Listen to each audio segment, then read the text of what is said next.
down and collected several of these weapons, including a number of .22 caliber pistols.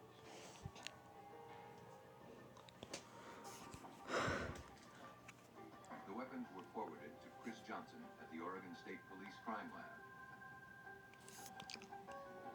Before the test firing, however, Johnson decided to first swab the barrel of one of the weapons that was consistent with the gun used to kill Martha Bryant. We knew that the head wound to Martha Bryant was a near contact, and that with a gunshot wound you can get high velocity blood spatter. We swabbed the outside of the barrel and the inside of the barrel first before we test fired it to check for back spatter. We were able to find blood inside the barrel.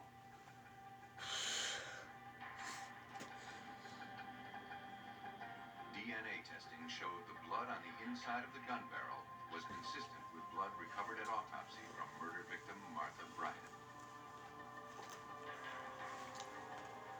This was the link needed to prove that Baroni's gun delivered the fatal head wound.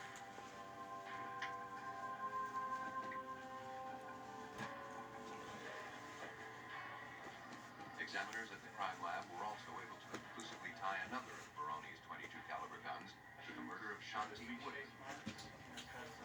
Had a shower. In all, Oregon authorities have linked serial killer Caesar Baroni with 3 unsolved murders. Got dressed and Detectives marched into the Washington County Jail and charged Caesar Baroni with the murders of Margaret Schmidt, Martha Bryant, and Shanti Woodman, and also with the assaults on the 2 elderly women.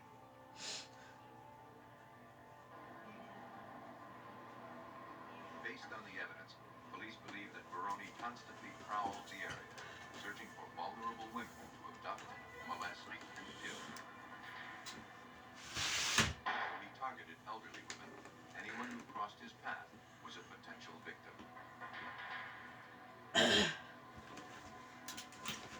Not only had he gone after so many elderly people that should have had some type of peace in their later years, but he performed some very terrifying attacks on some people that were just totally unsuspecting as to what a predator he really was.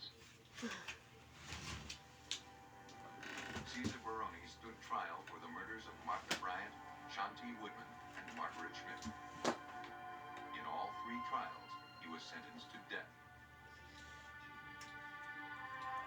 For his involvement in the Shanti Woodman kidnapping and murder, Leonard Garcelle was sentenced to 20 years without the possibility of parole.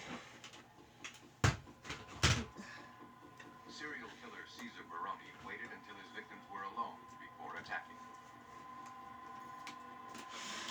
Other killers strike whenever the opportunity presents itself.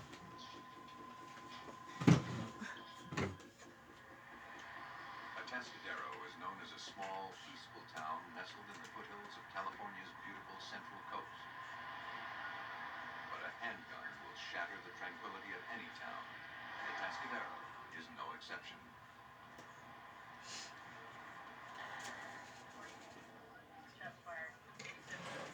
In the early morning hours of February 5th, 1987, police and paramedics were dispatched to an apartment complex.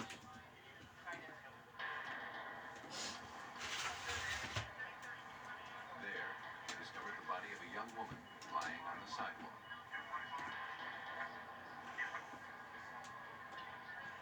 She had a single gunshot to the left temple.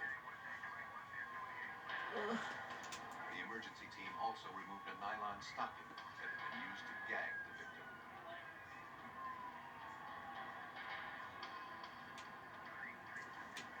As crime techs fanned out to search the area for evidence, police began interviewing residents at the complex. They identified the woman as their neighbor, 22-year-old Lori Rainwater. They said that they had rushed outside after hearing screams followed by several gunshots. But because of the fog, they couldn't see anything clearly. They had no idea who could have done this.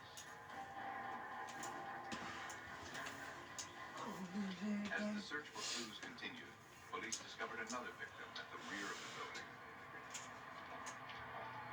He was dead, the victim of a gunshot wound to the chest and an execution-style shot to the back of the head.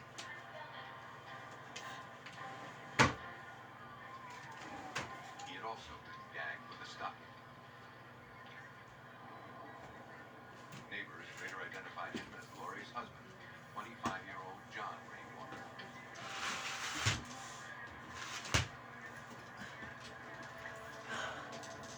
Just got out of the shower and Police made their way to the couple's apartment.